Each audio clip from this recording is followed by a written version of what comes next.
تقولوا انما اشرك آباؤنا من قبل وكنا ذرية من بعدهم افتهلكنا بما فعل المبطلون، کہ غلط تو انہوں نے کیا اور ہمیں پکڑا جا رہا ہے. اللہ کہتے میں بات واضح کر کے بتاتا ہوں تاکہ تمہیں سمجھ آ جائے، کیونکہ واپس میرے پاس آنا ہے اور میں نے تمہارے سے پوچھنا ہے. وَكَذَلِكَ نُفَصِّلُ الْآيَاتِ وَلَعَلَّهُمْ يَرْجِعُونَ، ہم اپنی بات واضح طور پر رکھتے ہیں تاکہ جو غلط چل رہے ہیں وہ واپس آ جائیں. اس لیے یہ بتایا کہ جب صحیح چل رہا ہے، صحیح چل رہا ہے، ایمان کے ساتھ چل رہا ہے، پاگل نہیں، عقل کے ساتھ ہے، علم کے ساتھ ہے، تقوی کے ساتھ ہے، تو بعد میں آنے والے کا کام یہ ہے کہ اس کے پیچھے چلے، اس کے پیچھے چلے. کیوں اس کو اب یہ حکم ہے کہ تم اپنے سے پہلے والے جو ہیں ان کی قربانی تمہارے سے زیادہ، ان کا علم تمہارے سے زیادہ، ان کا اللہ سے تعلق تمہارے سے زیادہ، اور ان کا اللہ سے مانگنا تمہارے سے زیادہ، اور جو راستے پر تم چل رہے ہو تو یہ راستہ انہوں نے اللہ سے لے کر دیا ہے تمہیں. یہ جو نعمت ہے یہ تمہیں اپنے ان کی طرف سے ملی ہے. اس لیے جب کسی کے پڑھا اور کسی کے ان میں علم ہو اور ان میں عقل ہو اور ان میں سمجھ بوجھ ہو اور ان میں قربانیاں ہو اور ان میں اللہ کے ساتھ تعلق ہو اور وہ اللہ کے ساتھ تعلق بنا کر چلتے ہیں، تو بعد میں آنے والوں کو کہا جاتا ہے کہ اگر تم ان کے پیچھے پیچھے چلو گے تو حشر ان کے ساتھ ہو جائے گا. پہنچنا ایسا نہیں کہ پہنچ ہی جاؤ گے، لیکن تمہارا حشر انہی کے ساتھ ہو جائے گا. اس لیے کہ منزل بھی ایک ہے، راستہ بھی ایک ہے. باقی تم اور وہ برابر اس وجہ سے نہیں ہو کہ تم جس راستے پر چلے ہو تو یہ راستہ بنا ہوا تمہیں ملا ہے اور انہوں نے راستہ بنایا ہے. تو راستہ بنانے میں انہوں نے بہت تکلیفیں جھیلی ہے اور بہت مشقتیں اٹھائی ہے. اس سے بتایا کہ فتح مکہ کے بعد جن لوگوں نے اسلام قبول کیا اور جو لوگ اسی اسلام کی بنیاد پر اللہ کے راستے میں خرچ کر رہے ہیں، تو وہ لوگ اور جنہوں نے فتح مکہ سے پہلے اسلام قبول کیا اور خرچ کیا تو وہ برابر نہیں ہے. حالانکہ بعد میں آنے والے ہزاروں ہیں اور پہلے سینکڑوں بھی نہیں ہوں گے. پہلے والے بہت کم ہیں. اسلام جو پہلا ہے عمومی طور پر تو فتح مکہ کے بعد پھر لوگ جوک گرجوک اسلام میں داخل ہوئے ہیں، اور اس وقت دین اسلام کے اشاعت کی جو ایک ترتیب تھی، تو ایک نے اسلام قبول کر لیا، کسی جگہ دو نے، کسی جگہ ایک نے، کسی جگہ اس طرح افراد بنتے تھے. قومیں نہیں آئی اور بعد میں قومیں آنے لگی، لیکن ان کے قوموں کو یہ بتایا گیا، یہ سمجھایا گیا کہ تمہارے پاس جو کچھ ہے وہ ان 100 یا 200 120 یا کم و بیش بندوں کے نے جو قربانیاں کی ہے یہ اس کی برکت سے تمہارے پاس ہے. اس لیے تم کبھی اپنے آپ کو ان کے برابر مت سمجھو کہ ہم زیادہ ہیں یا ہم یوں ہیں اور ہم یوں ہیں. نہیں، وہ تھوڑے تھے یا جو بھی تھے ان کو اللہ نے اس کے لیے قبول کر لیا ہے. تو یہ ان کا اللہ نے ان پر فضل فرمایا. لا يستوي منكم من انفق من قبل الفتح وقاتل اولئك اعظم درجات من الذين انفقوا من بعد وقاتلوا وكلا وعد الله الحسنى والله بما تعملون خبير. کثرت کو نہیں دیکھا جائے گا کہ میں نے زیادہ کیا، میں نے زیادہ خرچ کر لیا، میں نے زیادہ اعمال کیے. کثرت کو نہیں دیکھا جائے گا، قوت کو دیکھا جائے گا، اخلاص کو دیکھا جائے گا، ایمان کو دیکھا جائے گا، صفت احسان کو دیکھا جائے گا، صفت احتساب الاجر کو دیکھا جائے گا، اور حکم پورا کرنے میں گرمی اور سردی اور اپنے طبیعت کے خلاف جو بھی حال ہے اس کے برداشت کرنے کو دیکھا جائے گا. صبر کو دیکھا جائے گا کہ حکم پر کتنا ثابت قدم ہے، استقامت کے ساتھ ہے، معصیت کی کتنی نفرت ہے، تو ان سب چیزوں کو اور قربانی کتنی ہے اور اس کے اندر دوام کتنا ہے کہ وہ ایک تسلسل کے ساتھ چل رہا ہے، ایک تسلسل کے ساتھ راستے وہ طے کرتے ہیں جو تسلسل کے ساتھ چلتے ہیں، اور جو تسلسل کے ساتھ نہیں چلتے تو وہ راستے طے نہیں کرتے۔ اس سے مثال دیا جاتا ہے اونٹ کا اور ہاتھی کا، کہ اونٹ جو چلتا ہے وہ پیچھے نہیں دیکھتا کہ وہ کہاں سے شروع کیا ہے، وہ اپنی اسی رفتار سے چل رہا ہے، اور ہاتھی ماشاءاللہ تو پھر پیچھے دیکھتا ہے، پھر بھی تو جو پیچھے پیچھے دیکھتا ہے وہ منزلیں طے نہیں کرتا، منزل وہ طے کر لیتا ہے جو تسلسل کے ساتھ چلتا ہے، تسلسل کے ساتھ چلتا ہے، موت تک چلنا ہے، گویا ہر روز اس کا چلنا پہلے روز کے ساتھ مل کر اس سے زیادہ ہو جاتا ہے، پھر اس طرح چلتا ہے تسلسل۔ تو دیکھا جائے گا کہ تسلسل کے ساتھ کون چل رہا ہے، قربانی کے ساتھ کون چل رہا ہے، ان خوبیوں کے ساتھ کون چل رہا ہے۔ تو جو اس طرح چل رہے ہیں تو ان کی بظاہر وہ عمل اس کے مقدار کے اعتبار سے تھوڑی ہے، مقدار کے اعتبار سے تھوڑی ہے، لیکن ان صفات کے اعتبار سے اس کے اندر طاقت ہے اور اس کے اندر قوت ہے۔ جیسے ترازو کے ایک پلڑے میں روئی کے اتنا مثلا 20 کلو رکھ لو، 1 من رکھ لو تو پتہ نہیں پورا کمرہ شاید بھر جائے، لیکن دوسری طرف وہ پتھر ہے یا وہ جو لوہا ہے جو وزن کے اس کو رکھ لو تو شاید ایک بہت معمولی سی جگہ پر میں وہ آ جاتی ہے، لیکن اس کا ثقل زیادہ ہے، اس کا ثقل نہیں ہے، اس کا صرف نظر ہی آ رہا ہے، اور اتنی جگہ کے اس لیے تو بتایا سبحان اللہ اعظم من احد، الحمدللہ اعظم من احد، اللہ اکبر اعظم من احد، کہ احد کو تو دیکھ رہے ہو کہ جو 8-9 کلومیٹر اس کا جو 8 کلومیٹر تک ہے جو بھی ہے اور اتنا وزن ہے، لیکن سبحان اللہ کا وزن کیا ہے سے زیادہ، بشرطے کہ اس سبحان اللہ کو ایمان کے ساتھ ہو اور اخلاص کے ساتھ ہو اور اس فضیلت کے استحضار کے ساتھ ہو، اور اس کا جو معانی ہے، جو معنی ہے اس کا یقین دل کے اندر ہو، اس کا یقین دل کے اندر ہو۔ تو بتایا کہ دیکھو یہ دونوں تو برابر نہیں ہے، بعد میں آنے والے تو پہلوں کے حساب میں ہے، پہلوں کے جب تک وہ پہلے والوں کے راستے پر ہے، جب تک پہلے والوں کے راستے پر ہے تو ظاہر بات ہے جب راستے پر ہے تو انہی کی برکت سے راستے پر ہے، تو جب انہی کی برکت سے راستے پر ہے تو بعد میں آنے والے، بعد میں نمازیں پڑھنے والے، ذکر کرنے والے، تلاوت کرنے والے، دین سیکھنے والے، دین سکھلانے والے، ملکوں میں پھرنے والے، قربانیاں برداشت کرنے والے، وہ سب انہی کے حساب میں آ جائے گا، کیونکہ ان کو اللہ نے، ان کی قربانیوں کو اللہ نے ذریعہ بنا دیا اس راستے کے چلنے کا، اس راستے کے وجود میں آنے کا۔ تو بہرحال میں تو عرض کر رہا تھا کہ بحیثیت انسان ہونے کے یہ بتایا کہ تمہارا کام ہے اسلامی زندگی، اس لیے بتایا کہ اسلم تسلم، 2 جملوں میں کہ اسلام لے آؤ تو تم محفوظ رہو گے، اور یہ بتایا کہ اگر تم لے آؤ گے اور تم کسی جگہ کے ذمہ دار ہو، وہ تو بادشاہوں سے بات ہو رہی تھی، تو ان کا ثواب تمہیں ملے گا،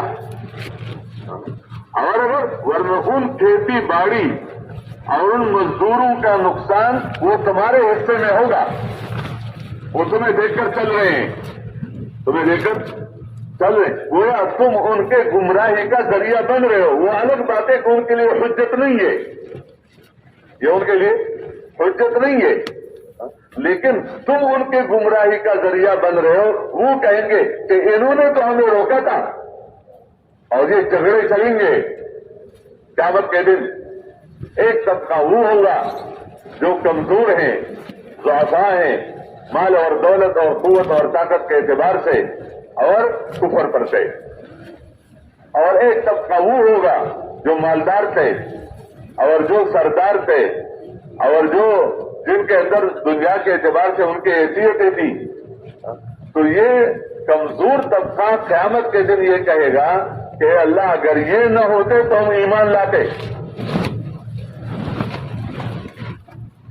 بلکہ وہ ان کو مخاطب کر کے کسی وقت جھگڑا ہو جاتے کہ تمہارے وجہ سے تو ہوا ہے، تم نہ ہوتے تو پھر اس طرح ہم تھوڑا یہ کرتے. تو یہ وہاں یہ کہیں گے لولا انتم لکنا مومنین، اگر تم نہ ہوتے تو ہم مومن ہوتے. تو وہ کہیں گے وہ انحن صدقناکم عن الهدى بعد اذ جاءکم بل کنتم مجرمین. صحیح راستے پر چلنے سے ہم نے روکا تھا. صحیح راستہ تو اللہ نے بتایا، اللہ کے رسول نے بتایا. چلنا تمہارا کام تھا، چلنا تمہارا کام تھا، سمجھنا تمہارا کام تھا. تو کیا اس راستے پر چلنے سے ہم نے روکا ہے کہ ہمیں مجرم بنا رہے ہو؟ انحن صدقناکم عن الهدى بلکہ تم ہی مجرم ہو، ہمارے پر نہ لاؤ. تو وہ جواب میں کہیں گے وقال الذین استضعفوا للذین استكبروا بل مکر اللیل والنہار، کہ تم جو رات کو جمع ہوتے تھے اور تدبیریں سوچتے تھے اور دن کو اس کے مطابق جو بھی ترغیبیں دیتے تھے، جو بھی محنت کرتے تھے، اسی کو ہم نے کیا کر لیا؟ وہی تو ذریعہ بنا ہے. بل مکر اللیل والنہار، اس طرح اللہ کے راستے سے روکنا یہ ذریعہ بن گیا ہے. اور پھر کہیں گے کہ اللہ ان کو تو ڈبل دے دو ثواب. کیا دے دو؟ عذاب ڈبل دو. کیوں؟ اس وجہ سے کہ یہ خود گمراہ اور ہمارے گمراہی کا کیا بن گئے؟ اور وہ کہتے ہیں نہیں تم خود ہی بنے ہو. اللہ کہیں گے تمہارے لیے دونوں کے لیے ڈبل ہے. تمہیں جو میں نے پیدا کیا، تمہیں جو میں نے عقل دیا، تمہیں جو کتاب میں نے اتارا اور تمہیں جو کچھ سمجھایا تو وہ اسی کے لیے تھا کہ تم انہیں کے پیچھے چلو گے. صرف اس وجہ سے کہ مالدار ہیں، یہ ملک والے ہیں، یہ سردار ہیں، یا تمہارے دین کے اعتبار سے دین ان کا اسلام نہیں ہے، اسلامی زندگی نہیں ہے. تو کیا تمہیں اس لیے یہ سب کچھ دیا تھا؟ اس لیے وہ بھی مجرم، تم بھی مجرم. بہرحال میں عرض کر رہا تھا کہ اللہ نے ہمیں اس امتحان سے نکال دیا، انسان بنایا اور آگے ہمیں اس امتحان میں نہیں ڈالا کہ بھائی مسلمان بن جاؤ. ہمیں کس امتحان میں اللہ نے نہیں ڈالا. ہمیں اپنے فضل سے، اپنے رحم سے، اپنے کرم سے اللہ نے ہمیں مسلمان بنا دیا. یہ نعمت ہے اللہ کی. اب جب مسلمان ہے وہ تو کافر کی باتیں ختم ہو گئی. کافر کی باتیں ختم ہو گئی کہ انسان ہو تو دو طبقوں میں انسانیت ہے. فمنکم کافر ومنکم مومن. ایک کافر ہے اور ایک مومن ہے. بس یہی ہمارے طبقات ہیں، کفر اور ایمان. باقی ایمان والے یہ امت واحدہ ہے. اس میں تاجر ہو، اس میں زمیندار ہو، اس میں غریب ہو، اس میں مالدار ہو، اس میں کیا، یہ امت واحدہ ہے. اور یہ امت واحدہ ایک جسم کی طرح ہے، جیسے بدن میں آنکھ بھی ہے، کان بھی ہے، ہاتھ بھی ہے، پیر بھی ہے، سب ایک دوسرے کے ساتھ جڑے ہوئے ہیں. تو اس امت کا مسلمان تاجر، مسلمان مزدور، مسلمان حاکم، مسلمان محکوم، مسلمان پڑھا لکھا، ان پڑھ، جو کچھ بھی ہے وہ سب کے ساتھ جڑے ہوئے ہیں بحیثیت مسلمان ہونے کے. یہ ایک ہے. تو دوسرا وہ کفر ہے. تو اب جب اللہ نے اس مشکل سے نکالا تو ہمیں بنا دیا مسلمان. تو اب مسلمان کو مکلف بنایا اسلام کے مطابق زندگی گزارنے کا. انسان کو مکلف بنایا اسلام قبول کرنے کا، اور مسلمان کو پھر مکلف بنا دیا کہ اسلامی طریقوں کو قبول کر کے اس کے مطابق زندگی گزارو. یہ مسلمان کا کام ہے. تو یہ مسلمان کا کام ہے کہ سر سے لے کر پیر تک، سر سے لے کر پیر. اور سر میں کیا ہوتے ہیں؟ جو اندر ہے وہ بیجا وغیرہ بال ہوتے ہیں. بال. اور پیر میں آخری چیز کیا ہے؟ ناخن ہے. بال میں آزاد نہیں ہو. آزاد کب ہوتے کہ جب اسلام تمہیں بال رکھنے کا طریقہ نہ بتاتا. اس سر سے لے کر پیر تک یہ پورا بدن اللہ نے تمہیں دیا ہے. تو اسلام نے اس پورے بدن کے استعمال کرنے کا طریقہ بتایا ہے. آنکھیں دیکھنے کے لیے، لیکن اسلام نے طریقہ بتایا ہے کہاں دیکھنا ہے کہاں نہیں دیکھنا، کس کو دیکھنا ہے کس کو نہیں دیکھنا. کان اللہ نے بندے کو دیا ہے، لیکن مسلمان کو اللہ نے بتایا ہے کہ تم نے ان کانوں سے کون سے آواز کو سننا ہے کون سے نہیں سننا. جو نہیں سننا بتایا ہے یہ بھی دین ہے، جو سننے کا بتایا یہ بھی دین ہے. دین یہی دو چیزیں ہیں، یہ کرو یا نہ کرو. یہ طریقے مسلمان کو بتائے جاتے ہیں کہ منہ ہے کھانے کے لیے، لیکن تم کیا کھانا ہے؟ اس لیے کہ کلو من طیبات ما رزقناکم. کھانا کیا ہے، پینا کیا ہے. تمہیں تمہارے بدن کا حکم ہے کہ بدن کو چھپاؤ. کیا کرو؟ بدن تمہیں یعنی ایک جانور کا بدن، جو جانور کے بدن کو تو اللہ نے ایسا بنایا اس پر کھال ہے، تو اس کا بھی اللہ نے ایسا نظام رکھا ہے جہاں دم شم ہو اس کو بھی چھپایا ہے. لیکن یہ رکھا ہے کہ یہ تو اس کے اعضاء ہے، وہ تو نظر آتے ہیں. تم انسان ہو، تم انسان ہو. تو جب انسان ہو تو تمہارے لیے اللہ نے آسمانوں سے زینت کا کپڑا اتارا ہے. قد انزلنا علیکم لباسا یواری سوآتکم وریشا ولباس التقوی. نعمت کے طور پر بتایا ہے کہ ہم نے تمہارے لیے آسمانوں سے کپڑا اتارا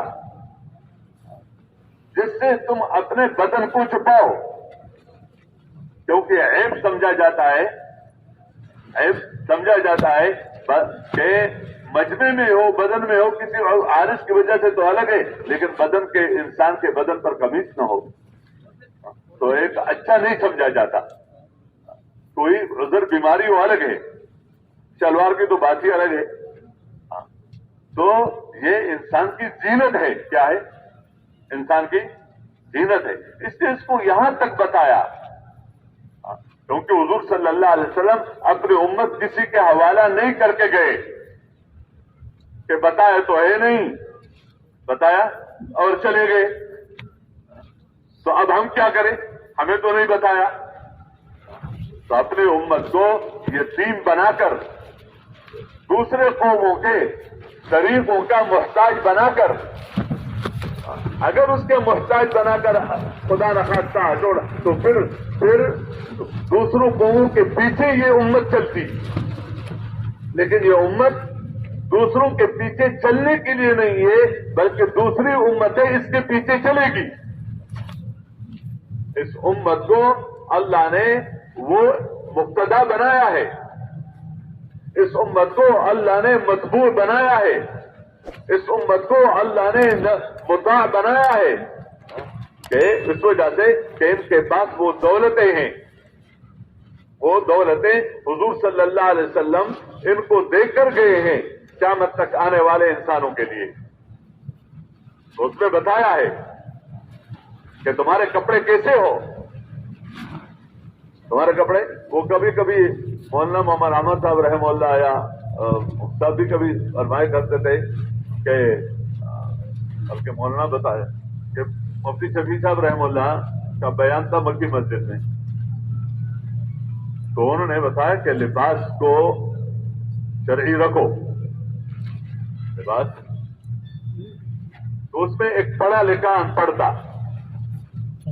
پڑھا لکھا ان پڑھ، ایک جو ہے نا ان پڑھ پڑھا لکھا.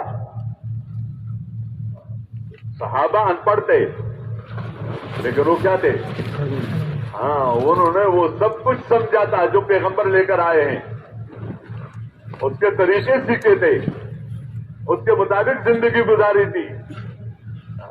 تو اس میں کوئی پڑھا لکھا تھا ان پڑھ جو بھی تھا تو اور وہ بڑے پوسٹ پر تھا، عدالت کا جج تھا، جو بھی تھا. تو اس نے سوال کیا. دیکھو دینی زندگی سمجھنے کے لیے دینی ماحول کا ہونا ضروری ہے. کتابوں سے سمجھنا، اگر کتابوں سے سمجھنا راستہ ہوتا تو اللہ کتابیں اتار کے نبی نہ بھیجتے، پیغمبر نہ بھیجتے. لیکن نہیں، کتاب اللہ بھی ہے، رجال اللہ بھی ہے کہ اس کتاب کو اس کتاب کی سمجھ وہ معتبر ہے جو پیغمبر نے سمجھا ہے. کیوں؟ اس کو سمجھ میں نے دیا ہے. تمہارا کام ہے اس کے پیچھے چلنا. تو اس نے کہا کہ اسلام کا اس کے ساتھ کیا تعلق ہے؟ اس میں کیا بات ہے؟ کپڑا ہے، بندہ جو بھی پہنے، جسے بھی پہنے. تو مولانا کی طبیعت میں ذرا تھوڑا سا جلال تھا، اور وہی کر سکتے تھے، باقی تمہارے خود کا وہ نہیں کر سکتا اس تکلیف اس معنی میں. وضاحت ہے. دو باتیں سامنے لائی. ایک ہے کل جب آپ اپنے پوسٹ پر بیٹھو گے تو بیوی کے کپڑے لے کر جاؤ اور اسی کو پہنو، تو جو لوگ آئیں گے آپ کے سامنے اپنی بات رکھنے کے لیے، وہ کہتے ہیں یہ کیا؟ تو اس کو کہا جائے گا لباس میں کیا ہے؟ عورت مردوں کا پہنے، مرد عورتوں کا پہنے، اس میں کیا بات ہے؟ آیا اس وقت یہ قابل قبول ہوگی؟ اور یہ بتایا کہ جو ملک ذمہ داری دیتا ہے کسی کو، ذمہ داری دیتا ہے کسی، ان کو وہ یونیفارم کہتے کہ ان کو وہ بھی دیتے ہیں کہ اگر تم پولیس میں ہو تو تمہارے کپڑے کیسے ہوں گے، تم فوج میں ہو تو تمہارے کیا ہوں گے، تم پلان پر ہو تو تمہارا دوسرے ملکوں میں بھی ہے، لیکن ان کے کپڑے اور تمہارے کپڑوں میں فرق ہے. اب اگر ایک بندہ یہاں کا رہنے والا اسی ملک کا اور ہے بڑا جو بھی عہدے پر، لیکن جب اپنے کام پہ آتا ہے تو دوسرے ملک کے ذمہ دار جو ہوتا ہے اسی کے کپڑے پہن کر آیا، اسی کی وردی ہے، تو کیا اس کو جرم سمجھا جائے گا یا نہیں؟ اب جواب دے دو کہ کپڑوں کا کیا ہے. جو بندہ چاہے، جن کی بھی چاہے، دشمنوں والا پہنے، اپنا پہنے، مخالفین کا پہنے، اپنا پہنے، بس کپڑے ہیں. تو ایسی بات نہیں ہے. بات یہ ہے کہ جو پچھلے اسی کے احکامات بتائے میں تو وہ جو معاشرت میں جو کہ کپڑے ہیں تو کیسے ہو، اس نے وعیدوں کے طور پر بتایا کہ بہت سارے ایسے بھی ہوں گے کہ کپڑے بھی پہنے ہوئے ہوں گے اور بغیر کپڑوں کے بھی ہوں گے. یہ برہنہ ہے. اب یہ عجیب بات ہے، کپڑا بھی ہے اور کپڑا نہیں بھی ہے، تو دونوں کیسے جمع ہو سکتے ہیں ایک بدن پر؟ تو اس نے بتایا کہ بعض وقت اتنا وہ کپڑے باریک ہوتے ہیں کہ دوپٹہ تو ہے اس سے کہ بال چھپ جائے، کیونکہ بال کا ظاہر کرنا ٹھیک نہیں ہے. عورتوں کی بات کر رہا ہوں. اب دوپٹہ ایسا ہے کہ دوپٹہ ہے بالی نظر آ رہے ہیں، کپڑا ایسا ہے باریک کہ جو اندر کا جو بدن ہے وہ نظر آ رہا ہے، یا اتنا وہ تنگ ہے کہ جس طرح اور جو کہ ان کے کھال جس طرح اس کے یعنی اس کے ساتھ کال ہے، یعنی جانوروں کے ٹانگ ہے تو اس کے ساتھ کیا ہے؟ کھال ہے. اس کی کوئی شلوار نہیں ہے لیکن کھال ہے، اور وہ کھال اس کے ساتھ چپٹی ہوئی ہے اس طرح. تو اس طرح نظر آ رہا ہے کہ ٹانگ ہے لیکن اس کے ساتھ وہ اس طرح چپٹی ہوئی ہے کہ بالکل کال کی طرح ہے. اور تو خیر میں تو اس طرف ویسے ہی ایک بات تھی، لیکن یہ ہے کہ دین کامل ہے. یہ اس مسلمان کو مکلف بنایا ہے کہ جب اسلام لے آئے ہو تو اس اسلامی زندگی کے تم مکلف ہو. مکلف کا مطلب یہ ہے، آج بھی مولانا بات فرما رہے تھے کہ مکلف عاقل بالغ ہوتا ہے تو اس کو کام دیا جاتا ہے. جب کام دیا جاتا ہے تو اس کام کے بارے میں پھر پوچھا جاتا ہے کہ کام تجھے دیا گیا تھا تم نے کیا یا نہیں کیا. اگر کام کیا ہو تو اس پر جو تنخواہ مقرر ہے یا اس پر جو بھی انعام مقرر ہے وہ انعام دیا جاتا ہے. اور اگر وہ کام اس نے نہیں کیا تو اس کے لیے یہ عذر نہیں کہ نہیں کیا تو کیا ہوا؟ نہیں، تمہیں ذمہ داری دی گئی تھی، تمہیں ذمہ داری دی گئی، تم نے اپنی ذمہ داری پوری نہیں کی. تو جس طرح ذمہ داری پورے کرنے والوں کو آج انعام دیا جائے گا تو ذمہ داری پورے نہ کرنے والوں کو آج سزا دی جائے گی. یعنی یہ ایک واضح باتیں ہیں اس کی. تو یہ تو مکلف کی بات ہی یہی ہے. تو اس لیے یہ بتایا کہ تم جب بھی پیغمبر صلی اللہ علیہ وسلم وہ طریقے لے کر آئے ہیں کہ کپڑوں میں بتایا، کھانے میں بتایا، ہر چیز میں بتایا. وہ جو بتایا ہے آیا یہ صرف اس میں کچھ ایسے ہیں جو کرنے کے ہیں، جو نہ کرنے کے ہیں. بدن میں کچھ اعضاء ایسے ہیں کہ جو بہت ضروری ہے، دل اور دماغ، لیکن یہ ناخن تو کوئی اتنا ضروری نہیں ہے. پھر کاٹے بھی جائے تو اور پھر اپنے ہاتھ ہی سے کاٹنا اس کو، کہ یہ کوئی ضروری تھوڑا ہے. یہ تو دل کی طرح تو ضروری نہیں ہے، دل کی طرح تو ضروری نہیں ہے. اگر دل اور اس کا مقابلہ آ جائے تو دل کے بچانے کے لیے اس کو قربان کیا جا سکتا ہے. لیکن بات یہ کہ یہ ناخن ہے تو کیا بات ہے اس میں؟ نہیں، عظیم چیز کا ہر جز عظیم ہوتا ہے. انسان عظیم ہے مخلوق میں، اس کے بال بھی عظیم، اس کے ناخن بھی عظیم، اس کا ہر عضو کیا ہے وہ قابل احترام ہے.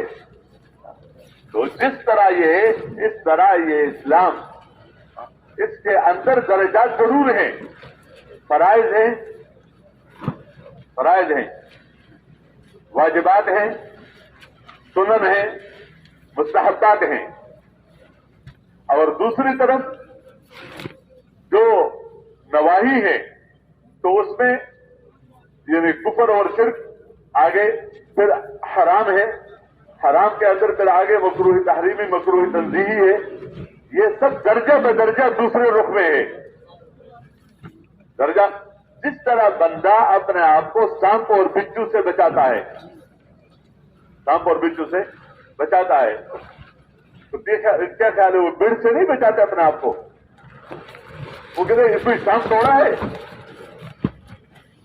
یہ کوئی بچھو ہے، یہ تو بڑھ ہے، تو کوئی بات نہیں، کاٹتا ہی رہے اور منہ پھولتا ہی رہے. ایسا کوئی عقل مند نہیں کہتا. وہ کہتے ہیں جو بڑے نقصان والی چیز ہے اس سے بھی اپنے آپ کو بچانا، اور جو اس کے مقابلے میں چھوٹے نقصان والی چیز ہے اس سے بھی اپنے آپ کو کیا کرنا. تو بڑے گناہوں سے بھی اپنے آپ کو بچانا اور چھوٹے گناہوں سے بھی کیا ہے اپنے آپ کو بچانا، اور بڑے جو درجے میں بڑے ہیں ان کاموں کو بھی کرنا. یہ درجہ ان کے آپس میں ہے، یہ درجات جو ہے یہ ان کے آپس میں ہے. لیکن ہر نیک عمل، ہر دین اپنے ذات کے اعتبار سے وہ بہت اونچا عمل ہے. اس کو مستحب سمجھ کر چھوڑ دینا کوئی عذر ہے، وہ الگ بات ہے، وہ تو آگے سنن میں بھی ہے. لیکن اس کو مستحب سمجھ کر چھوڑ دینا، یا اس کو سنت سمجھ کر، کوئی سنت ہی تو ہے. تو ہمارے بڑے فرماتے ہیں کہ یہ لہجہ وہ تو سنت فرض نہیں ہے، لیکن یہ لہجہ جو ہے یہ اسلامی لہجہ نہیں ہے، کفر والے کا لہجہ ہے. کہ اس کو اپنے درجے سے کم کر لینا، وہ مجھے اس کی ضرورت نہیں ہے، پورا کر لیا، پورا کر لیا، نہیں پورا کیا تو نہیں کیا. تو یہ بات نہیں ہے. اس لیے مسلمان دل سے وہ جو اسلامی زندگی ہے، اسلامی طریقے ہیں، اس کا اپنے آپ کو مکلف سمجھ کر اس کو سر سے لے کر پیر تک پورا کر لیتا ہے. خواہ عبادات ہو، عقائد ہو، یہ تو بنیاد ہے، اس کی وجہ سے تو مسلمان ہے، ایمانیات کی وجہ سے مسلمان ہے. اگر ایک بات کا بھی انکار کر دیا تو جو چیز ہے وہ اس کا اقرار بھی کر رہا ہے تو سمجھا جائے گا کہ اس ایک کو پورا نہیں کیا تو چیز کے چیز جسے نہیں مان رہا ہے. یہ ایک بندہ کہتا ہے اللہ کو مانتا ہوں رسول کو نہیں مانتا، ایک بندہ کہتے ہیں رسول کو مانتا ہوں فرشتوں کو نہیں مانتا. ایک بندہ کہتے ہیں فرشتوں کو تو مانتا ہوں لیکن جنت کو نہیں مانتا، جہنم کو نہیں مانتا، تقدیر کو نہیں مانتا، مرنے کے بعد کی زندگی کو نہیں مانتا، باقی اتنا سارا تو مانتا ہوں، تو ایک اگر نہ مانوں تو یہ ایسی بات نہیں ہے. نہیں، نماز میں بندہ رکوع بھی کرے تو اسے مثال ہے، سجدہ بھی کرے، قرات بھی کرے، لیکن اس میں سے جو ایک فرض کام ہے اس کو چھوڑ دے. قیام کر لیا، رکوع نہیں کیا، سجدہ بھی کر، سب کچھ کر لیا، تو کہتے جی سب کچھ تو کر لیا پھر بھی میری نماز نہیں ہے. ایک چھوڑ دیا تو کیا حرج ہے؟ تو اس کو کہا جائے گا کہ نماز نام ہے اس کا، کہ اس میں رکوع بھی ہو، اس میں سجدہ بھی ہو، اس میں قرات بھی ہو، اس میں یہ بھی ہو، اس میں وہ بھی ہو، یہ سب بتایا جاتا ہے. تو اگر اس طرح میرے محترم دوستوں، بزرگوں اور بھائیوں، یہ مجمع ہمارا پوری امت کو ایک لے کر چلنے کے، میں کیا تعبیر کر لوں، لیکن ایک ذمہ دار مجمع ہے. اور یہ مجمع وہ ہے جو اتنے سخت حالات میں آیا ہے. یہاں نہ گرمی کو دیکھا، نہ سردی کو دیکھا، نہ عید کو دیکھا، نہ اپنے کاروباروں کو دیکھا، نہ اپنے کسی اور چیز کو دیکھا، لیکن جب دیکھا کہ بڑوں نے بلایا ہے تو اپنے کام کے لیے بلایا ہے. جو کام میں روزانہ اپنے مسجد میں کرتا ہوں، میں اپنے محلے میں کرتا ہوں، میں روزوں کے ذریعے سے بستیوں میں کرتا ہوں، میں اپنے ملک میں اس کام کے وجود کے لیے پھرتا ہوں، اور میں پوری دنیا میں اس کے لیے پھرتا ہوں. تو اگر کام اس نہج اور اس طریقے پر ہو تو خیر وجود میں آئیں گی، لیکن اگر کام اس نہج اور طریقے پر نہ ہو تو پھر نہ صرف یہ کہ خیر وجود میں نہیں آئیں گی، بلکہ شر وجود میں آئیں گے کہ جو نہ کرنے کے، اس سے اگر وہ اتنا شر نہ ہوتے جتنا غلط کرنے سے ہوتا ہے. اس لیے یہ بہت اللہ نے نوازا ہے، اور جس کو اللہ توفیق دے دیتا ہے، جو اللہ کے لیے آتا ہے، وہ کبھی محروم نہیں جاتا. بعد میں جو پیچھے ہیں ان کے عذر مسلم، یہ بات نہیں کہ کوئی اس پر اعتراض کر لے یا آتا نہیں، بیٹھتا نہیں، سنتا نہیں، ہمیشہ ایسا، پتہ نہیں کیا عذر ہوگا بیچارے کا، پتہ نہیں کیا مشکلات ہوں گی. تو وہ اپنے دلوں کو صاف اور پاک رکھنا یہ الگ بات ہے سب کے لیے، لیکن ہمیں تو اللہ نے آپ حضرات کو فضل کر کے اللہ نے تو گھروں سے نکالا. خیر تمہیں عرض کر رہا تھا کہ یہ زندگی ہے بس. اب ہمارے تبلیغ میں دیکھو، میں ایک بات عرض کرنا چاہتا ہوں. ایک ہے ایک نظام، مثلا ایک دوا ہے، اس دوا کا طریقہ کار بھی بتایا گیا، اس کے اوقات بھی بتائے گئے، اس کا مقدار بھی بتایا گیا، پرہیز بھی بتایا گیا کہ یہ بیماری ہے، یہ دوائی ہے، اس کا یہ مقدار ہے صبح اور شام، اور اس کے ساتھ یہ کیا ہے، یہ پرہیز ہے، سب کچھ بتایا گیا. ایک بندہ دوائی وقت پر لیتا ہے، پورا لیتا ہے، پرہیز کے ساتھ لیتا ہے، دعا مانگتا ہے، جو ڈاکٹر نے کہا، جو کچھ بھی تجویز کیا، جو کچھ بھی ہوا، اس نے سب کچھ پورا کر کے، اور پھر بھی ٹھیک نہیں ہو رہا ہے، تو دوسرے ان کو مشورہ دیتے، ڈاکٹر بدل دو. ڈاکٹر کیا ہے؟ بدل دو. ہو سکتا ہے تشخیص ٹھیک نہ ہو سکتا ہے یوں ہو، تو کوئی حرج نہیں. اس لیے کہ ہو سکتا ہے نسخہ جس طرح تمہاری ضرورت تھی وہ نسخہ نہیں لکھا گیا. لیکن اگر ایک بندہ یہ نہیں کرتا، کبھی دوا لیتا ہے، کبھی نہیں لیتا، کبھی 2 چمچوں کے بجائے 1 چمچہ لے لیا، کہتے اس نے تمہیں میرے سر میں درد کر دیا، بس روز دوا بس کب سے لے رہا ہوں. اچھا، وہ اس میں کبھی تھوڑا لیا، کبھی زیادہ لیا، اس کے ساتھ پرہیز نہیں کیا، پرہیز بھی یا سب کچھ ہے لیکن پرہیز نہیں کر رہا ہے، اب یہ ٹھیک نہیں ہو رہا ہے. تو یہ نقصان اس دوائی میں ہے کہ ڈاکٹر بدل دو یا اپنا طریقہ کار بدل دو. نہیں لیتے ہو لینا شروع کر لو, وقت پر نہیں لیتا ہو وقت پر لینا شروع کر لو, مقدار پورا نہیں ہے اپنے مقدار کو پورا کر لو, پرہیز نہیں کر رہے ہو پرہیز کرو. ہم ایک دفعہ ایک جگہ بیٹھے تھے ایک ڈاکٹر کے پاس, تو وہ بیمار جو آیا اس بیمار نے کہا جی 6 مہینے سے آپ کی دوا لے رہا ہوں, لیکن ایسے ہی حال ہے. انہوں نے 2-4 سوالات پوچھ لیے کہ کیا کتنا لیتے ہو, کیا پرہیز ہے. تو خیر اس نے جو کچھ بھی بتایا ہمیں تو اس کا پتہ نہیں ہے, لیکن ڈاکٹر کی بات ہمارے کان میں پڑ گئی.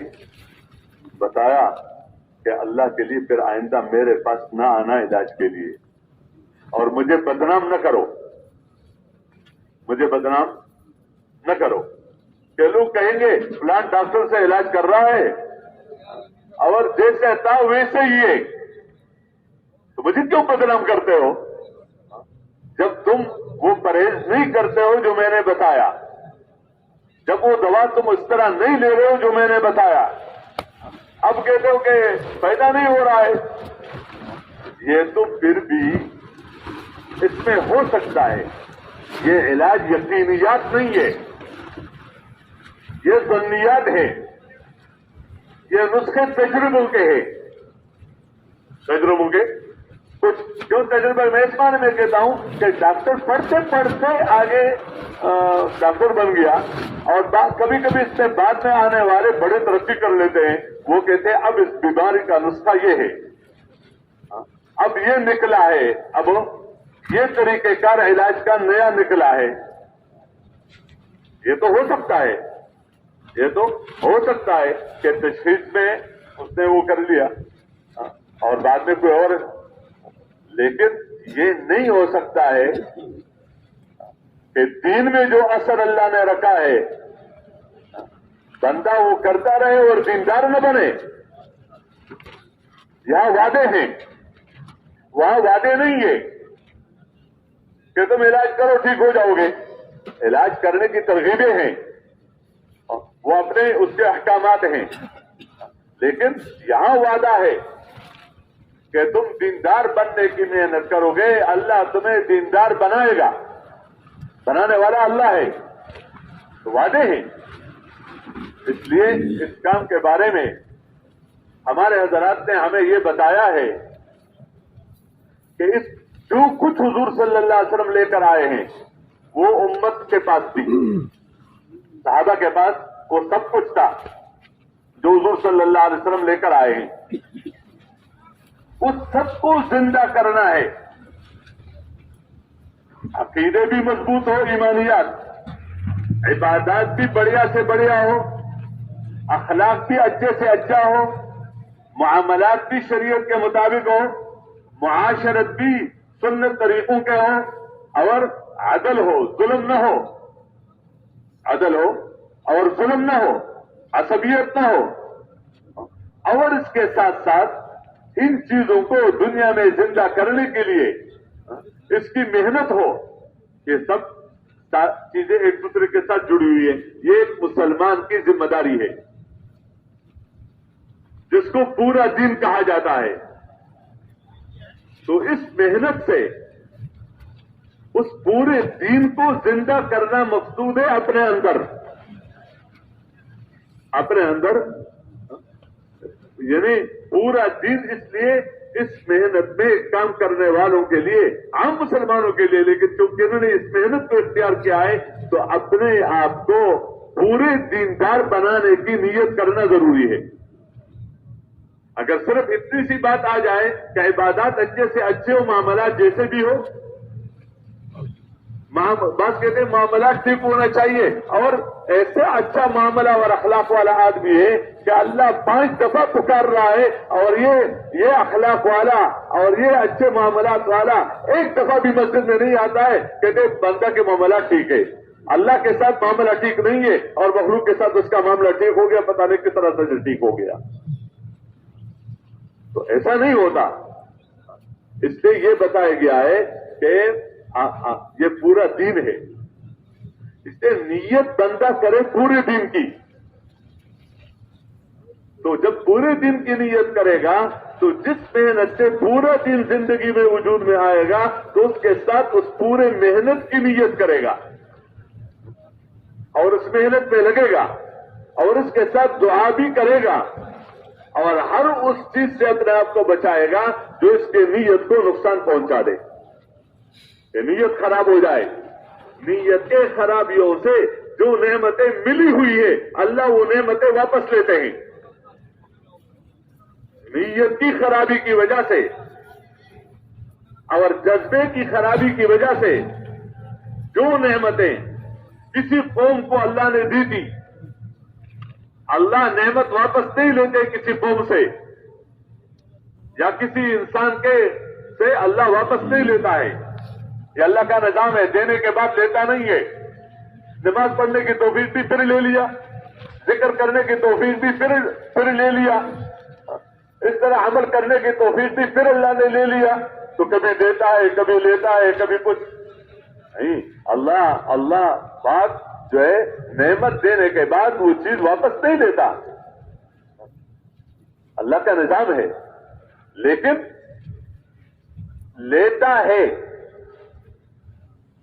جب اس میں ایک بات یہ ہے کہ جب اس کے اندر وہ نیت نہ رہے جو نیت تھی یا جو وہ جذبہ نہ رہے جو پہلے تھا. جو دل کے متعلق جو چیز ہے وہ اخلاص نہیں رہا جو پہلے تھا, وہ جذبہ نہیں رہا جو پہلے تھا, وہ یقین نہیں رہا جو پہلے تھا. تو جس یقین کی بنیاد پر نعمت ملی تھی اب یہ نعمت بھی واپس لی جائے. ذلك بأن الله لم يكن مغيرا نعمة أنعمها على قوم حتى يغيروا ما بأنفسهم. یہ اللہ کی سنت ہے, پہلے سے یہ سنتیں چلی آ رہی ہیں کہ اللہ پاک نعمت دے کر اس خاندان میں اس نعمت کو چلاتے ہیں. اگر اس میں اس کا کوئی قدردان ہو نعمت دے کر یا اس بندے کے ساتھ موت تک چلاتا ہے اگر وہ اس نعمت کا قدردان ہے بلکہ بڑھاتا ہے, صرف یہ نہیں کہ نعمت دیتا ہے بلکہ اس کو بڑھاتا ہے. روز بروز اللہ اس پہ اضافہ کرتا ہے, اس کے عمل کے اندر حسن اور بڑھتا ہے, اس کی قربانیاں اور بڑھتی ہیں, اس کا اللہ کے ساتھ تعلق اور بڑھتا ہے, اس کا حکم پورا کرنے کے اندر داعیہ اور گناہ سے نفرت اور حکم کو محبت کے ساتھ پورا کرنے کا جذبہ یہ اور زیادہ اس میں آگے بڑھتا ہے.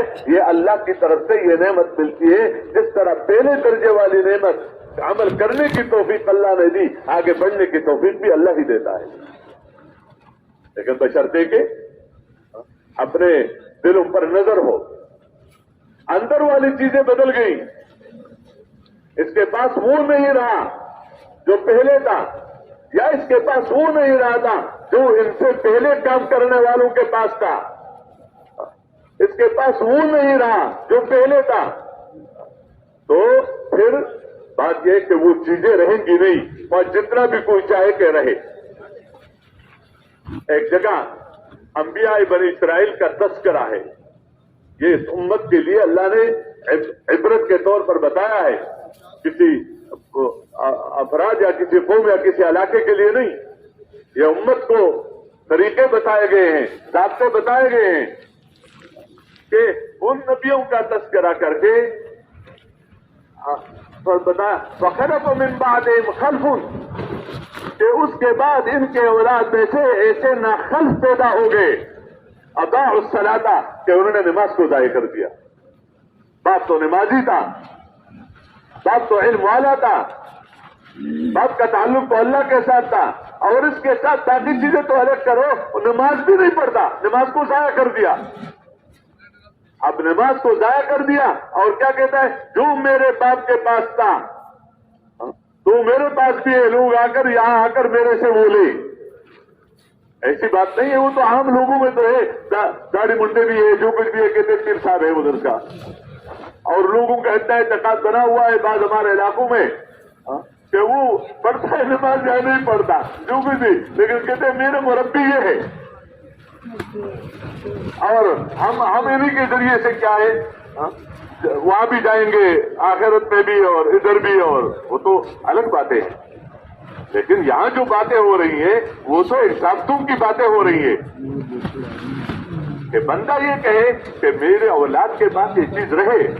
کارخانہ والا کہتا ہے کہ یہ کارخانہ میری اولاد کے پاس میرے مرنے کے بعد رہے. تو وہ صرف یہ نہیں کہتا کہ کارخانہ رہے بلکہ کارخانے کی محنت بھی. اس سے اپنے زندگی میں محنت سکھلاتا ہے, کارخانہ نہیں دیتا, کارخانے میں تصرف نہیں دیتا, لیکن کارخانے میں بیٹھنا سکھاتا ہے. دکان کا میں تصرف کرنے نہیں دیتا لیکن دکان میں بیٹھنا سکھاتا ہے, دکان کی محنت پہلے سکھاتا ہے. کیوں؟ کل اس کے پاس دکان, میرے مرنے کے بعد دکان اس کے ہاتھ میں آ جائے گی. دکان ہاتھ میں, دکان کی محنت کا پتہ نہیں. کارخانہ کے ذمہ دار ہے, کہتے میرے باپ کا تھا. کس کا تھا؟ میرے باپ کا تھا. تیرے باپ کا کارخانہ تھا, اس کارخانے کی محنت بھی تیرے باپ کی تھی. تو اب کارخانہ تو ہے اور کارخانے والی محنت نہیں ہے. تو جب وہ نہیں ہے تو اس کارخانے سے اس کو کیا پیدا ہوگا؟ بس اتنا اس وقت تک چلتا رہے گا اتنا جتنا اس کے باپ نے چلایا تھا. بعد میں اس کو چلانے کی خود پتہ نہیں ہے. یہ ہمارا تبلیغی کام, یہ جو آج ہمیں نظر آ رہا ہے, الحمدللہ یہ ہمارے بڑوں کے قربانیوں سے اللہ نے اس کام کو ایک دھکا دیا ہے اور الحمدللہ ہر جگہ چل رہا ہے.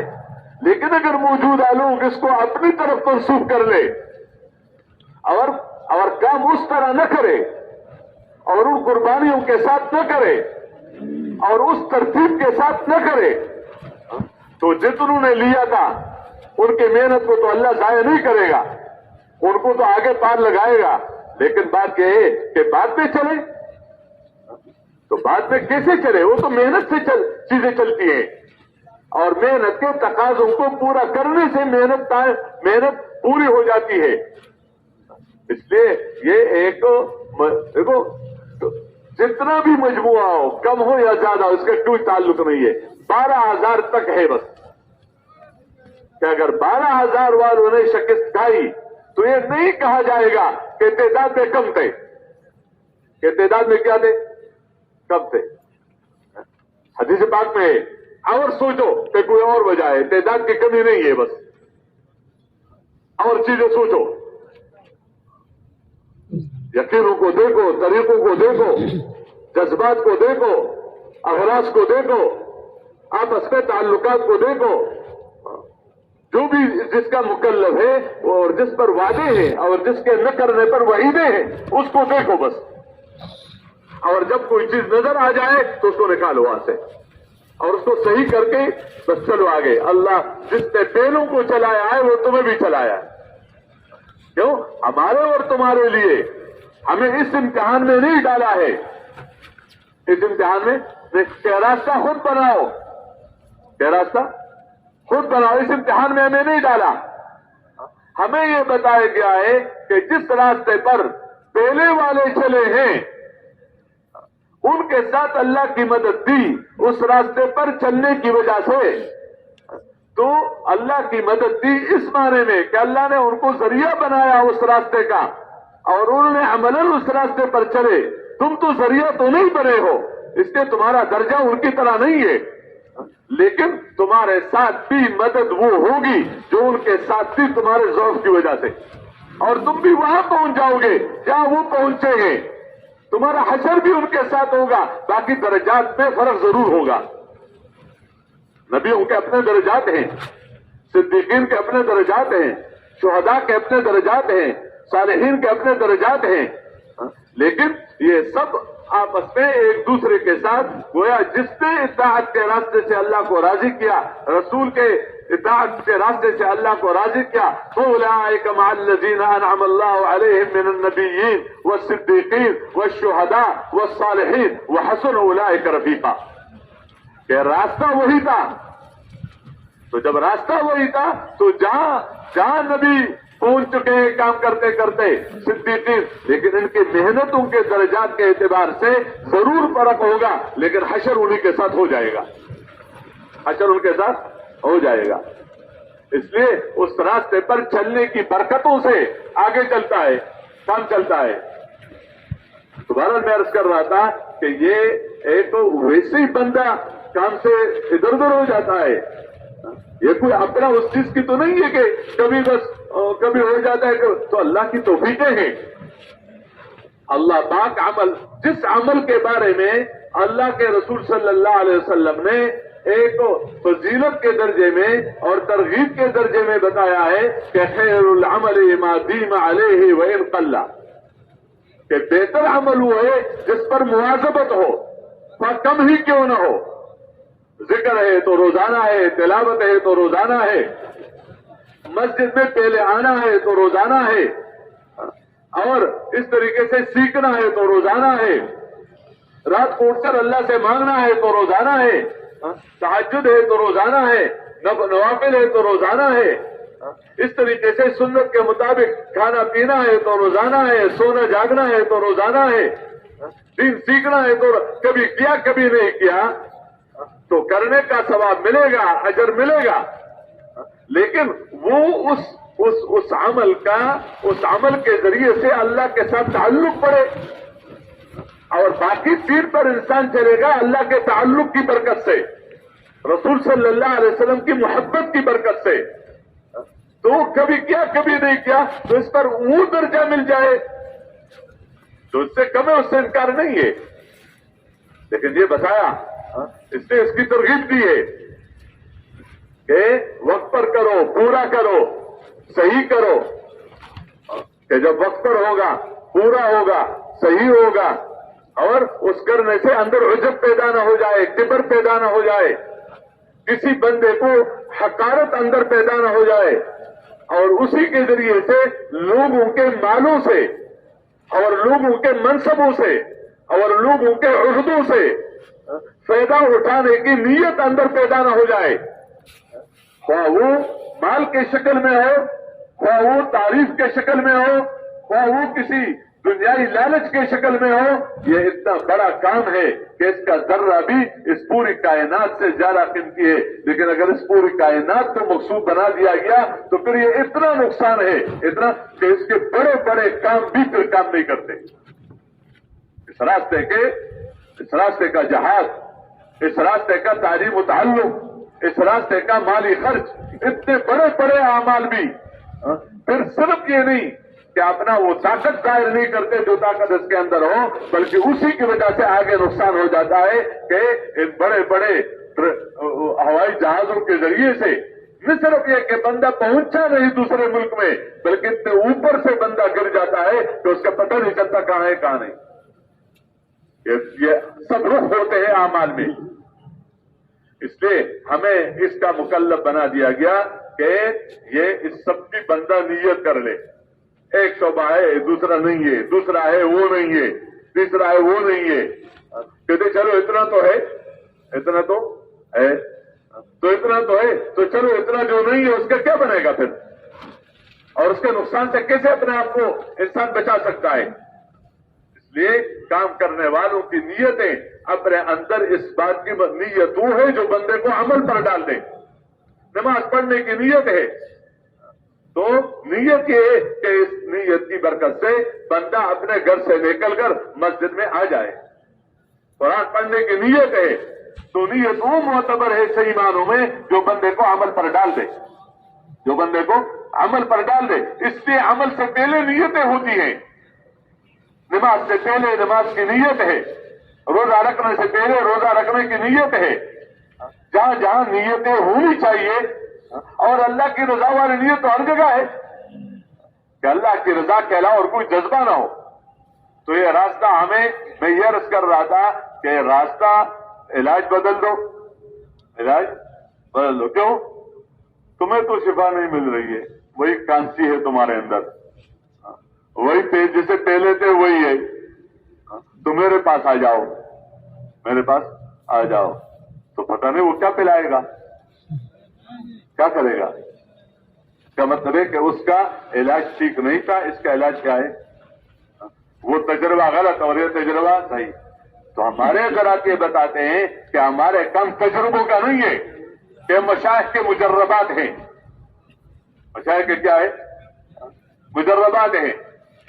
نہیں، اس میں بنیادی چیزیں ہیں کہ اگر تم اپنے آپ کو دیندار بنانا چاہتے ہو سب شعبوں میں، تو اس کے اندر پہلے اندر اپنے ایمان کے بڑھانے کی محنت کرو. اب ایمان پر جو وعدے ہیں کیا یہ مجربات ہیں یا یہ اللہ اور اللہ کے رسول صلی اللہ علیہ وسلم نے کمالی ایمان پر وعدے کیے ہیں؟ اگر وہ وعدے پورے نہیں ہو رہے ہیں تو وعدوں میں شک نہ کرو. وہ تو وعدوں پر ایمان تو ضروری ہے، لیکن اپنے ایمان کے اندر فکر مند ہو جاؤ کہ میرا ایمان اس سطح پر نہیں ہے جس سطح پر وعدہ پورا ہو جائے.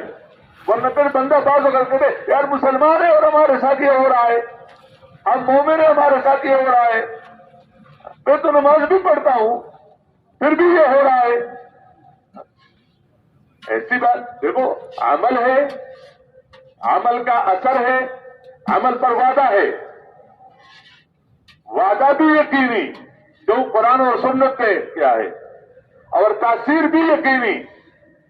نماز پر کامیابی کا وعدہ یقینی، لیکن نماز کا اثر بھی قرآن نے بتایا ہے کہ اگر یہ نماز اس طرح پڑھی جائے جس طرح دین ہے پڑھنی چاہیے تو یہ نماز انسان کے معاملات کو ٹھیک کر دے گا، اور یہ اس کے اخلاق کو ٹھیک کر دے گا، اور یہ اس کے معاشرت کو ٹھیک کر دے گا، اور یہ اس حاکم کے حکومت کو اور اس تاجر کی تجارت کو اور اس زارع کی زراعت کو یہ دین پر لائے گا اور اس کے اخلاق کو ٹھیک کر دے گا، بشرطے کہ نماز کیا ہے.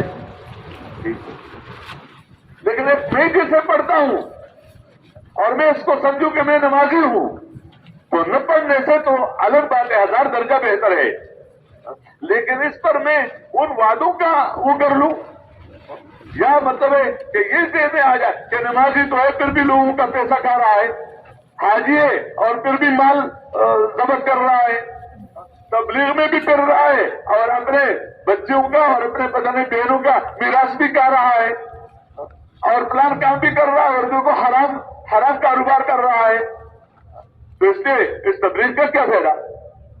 تو کوئی بندہ یہ کہہ سکتا ہے کہ اس نماز کا کیا فائدہ؟ العیاذ باللہ.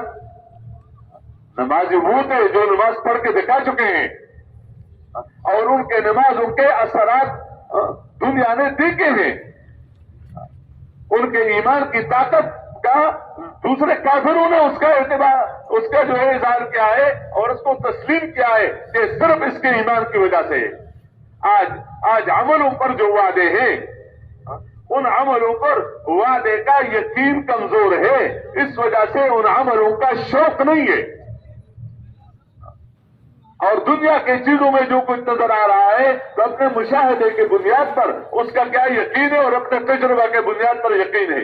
اس لیے اس کا شوق بھی ہے، اس کا ذوق بھی ہے، اس میں نہ لگنے کا خوف بھی ہے کہ اگر نہ لگوں تو میرا کیا بنے گا، اگر میں دکان نہ کروں، اگر میں زمیندارہ نہ کروں، اگر میں کاروبار نہ کروں، ایسے چھوٹے چھوٹے بچے ان کا کیا بنے گا.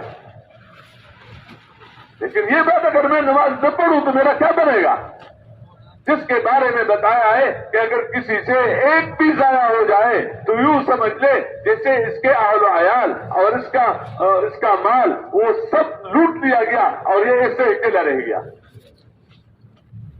میرے محترم دوستو، ایک کام ہے، اللہ ہمیں اس کے لیے قبول فرما دے. بس اس سے یہ بتایا کہ اس دیندار بننے کے لیے ایماندار بنو، اور ایماندار بنو گے ایمان کی محنت سے، جیسے دکاندار بنو گے دکان کی محنت سے، زمیندار بنو گے زمین کی محنت سے، مالدار بنو گے مال کی محنت سے، تو تم دیندار بنو گے دین کی محنت سے. بس اور دین کی محنت میں یہ کہ اس کلمے والے یقین کو دل کے اندر پیدا کرو گا کہ موٹی بات ہے، واضح بات ہے کہ تیرے مسائل کا حل، تیرے مشکلات کا حل وہ وسائل میں نہیں ہے، وسائل میں نہیں ہے.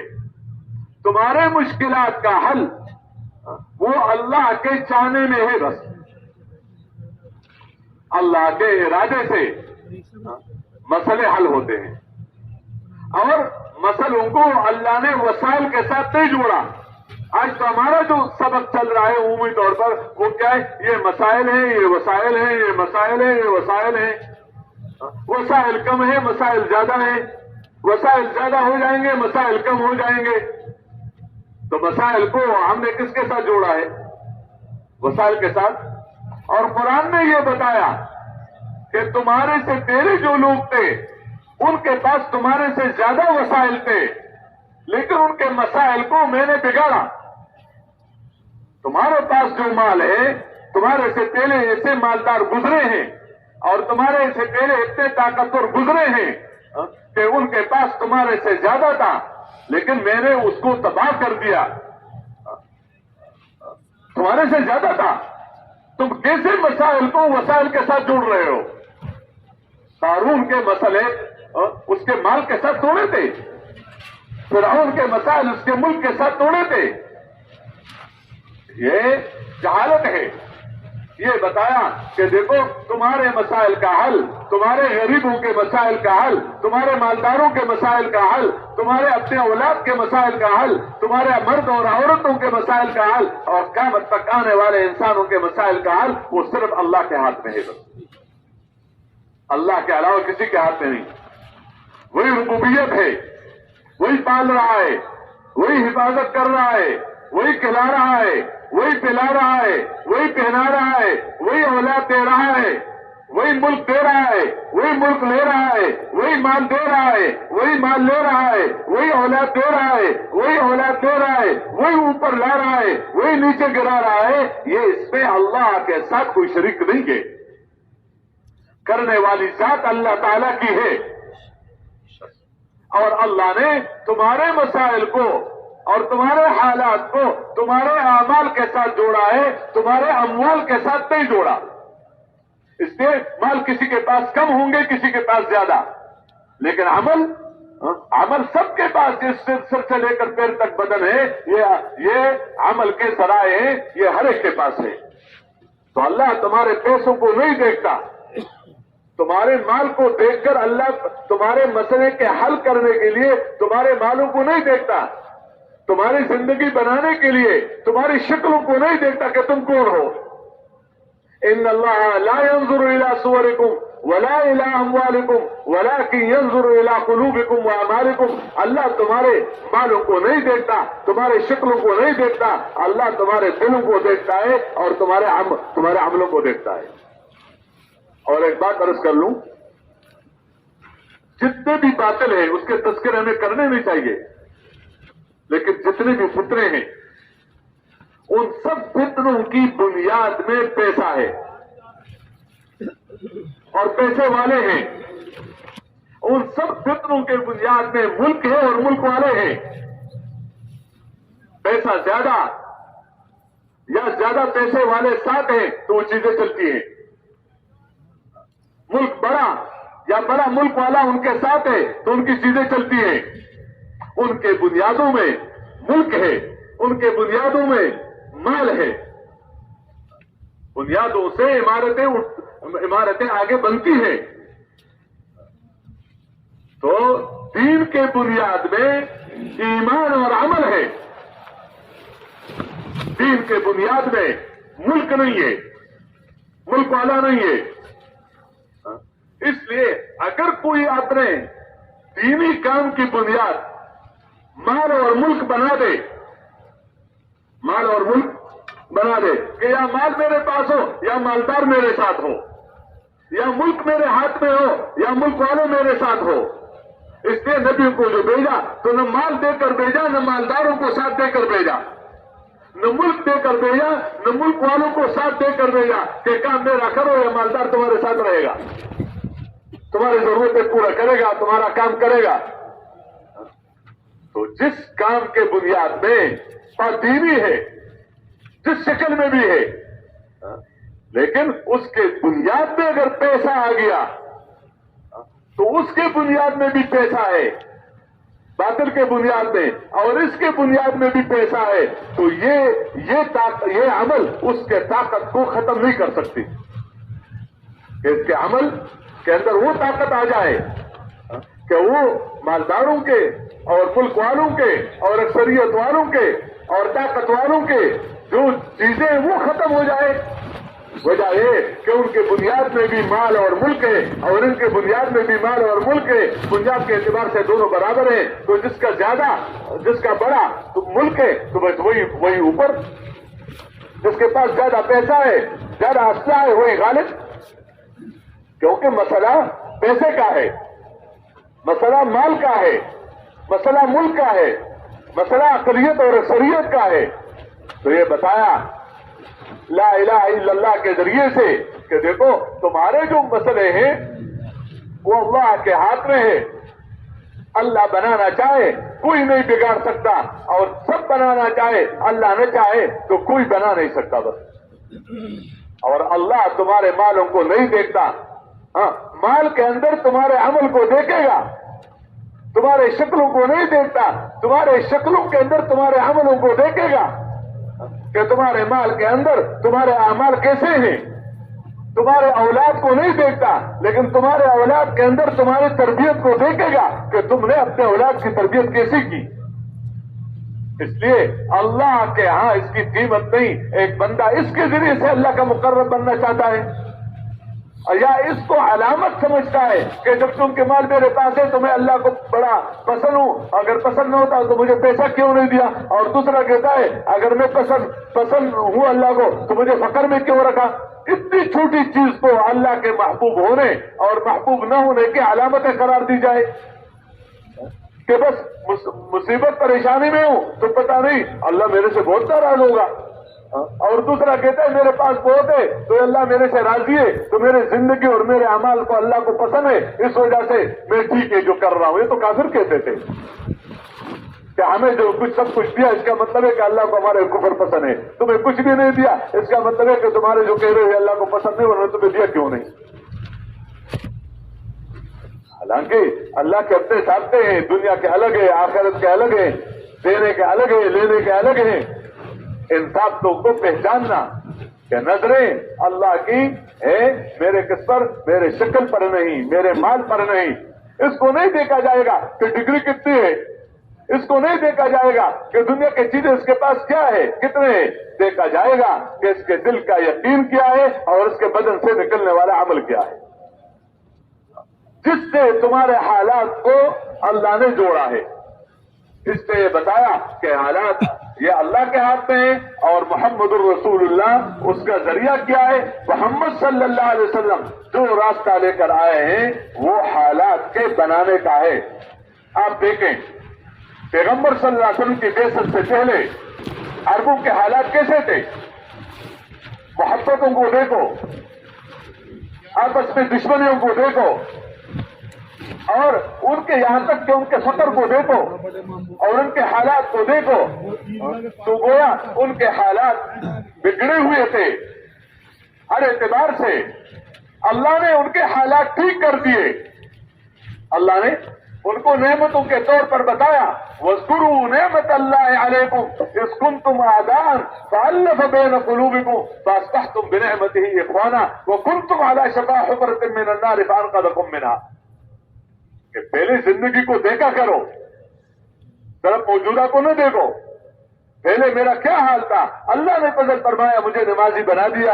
پہلے میرا کیا حال تھا، اللہ نے فضل فرما دیا مجھے ذاکر بنا دیا، مجھے قرآن کے سیکھنے سکھانے والا بنا دیا، مجھے اپنے راستے میں چلنے والا بنا دیا، مجھے اپنے آگے اور اپنے سامنے کھڑا ہونے والا بنا دیا، رونے والا بنا دیا، مانگنے والا بنا دیا، میرے سے مانگنے والا بنا دیا. تو اس سے بڑی نعمتیں کیا ہو سکتی ہیں کہ میرے اندر کیا چیز ہے. اللہ نے کتنا فضل فرمایا. پہلے میں کہاں تھا اور اب میں کہاں ہوں. اب میں کہاں ہوں. ہر ایک دیکھے، خاص کر تبلیغ والے کو تو ضرور دیکھے، کیونکہ تبلیغ والے جو آئے ہیں یہ اپنے یہ کہیں مسجد میں مجموعہ بیٹھا ہوا نہیں تھا کہ ان کو کہو تبلیغ کرو. یہ وہ مجمع ہے جو گھروں میں تھا، یہ وہ مجمع ہے جو بازاروں میں تھا، یہ وہ مجمع ہے جو دکانوں میں تھا، یہ وہ مجمع ہے جو کارخانوں میں تھا، اور یہ وہ مجمع ہے عمومی طور پر میں عرض کر رہا ہوں جن کے قبائل کے اعتبار سے بعض جگہوں میں لڑائیاں تھی، ایک دوسرے کے ساتھ بغض اور حسد تھا، ایک چیز پر لڑنا. کیوں؟ جہالت تو اسی کا نام ہے، جہالت تو اسی کا نام ہے. لیکن اس کام کی برکت سے اللہ نے ان کو توبہ کی توفیق دی، اور توبہ کی توفیق دے کر اللہ نے ان کو عابد بنا دیا. اللہ نے ان کو دین کے لیے پھرنے والا بنا دیا. التائبون العابدون الحامدون السائحون الراکعون. اللہ نے رکوع کرنے والا بنا دیا, اللہ نے سجدہ کرنے والا نے بنا دیا, اللہ نے نیکوں کی طرف بلانے والا بنایا, برائیوں سے روکنے والا بنایا. یہ ایمانداروں کے کام ہے. ان ایمانداروں کے ساتھ وعدہ ہے جنت کا جو اللہ پر, اللہ کے حکم پر جان دینا اپنا کام سمجھے. اللہ پر مال قربان کرنا, قربان کرنے کا مطلب کیا ہے؟ اپنے مال کو مؤخر کرنا, اپنے جان کے تقاضوں کو مؤخر کرنا, اپنے عزت کو نہ دیکھنا, کام کو دیکھنا. اپنے عزت کو نہ دیکھے, حکم کو دیکھے. اپنے مال کو نہ دیکھے, حکم کو دیکھے. اپنی جان کو نہ دیکھے, حکم کو دیکھے. اپنے اولاد کو نہ دیکھے, حکم کو دیکھے. حکم کے مقابلے میں کوئی بھی آئے گا اس کو نہیں دیکھا جائے گا. کیوں؟ اس کو دیکھنا ایسا ہے کہ جیسے اللہ کو نہیں دیکھ رہا ہے اور مخلوق کو دیکھ رہا ہے, اور اللہ کے حکم کے مقابلے میں مخلوق کے حکم کو ترجیح دے رہا ہے تو اللہ ناراض ہو رہا ہے. اور جب اللہ ناراض ہو جائے تو نہ مالداری میں مزہ ہے اور نہ غربت میں مزہ ہے.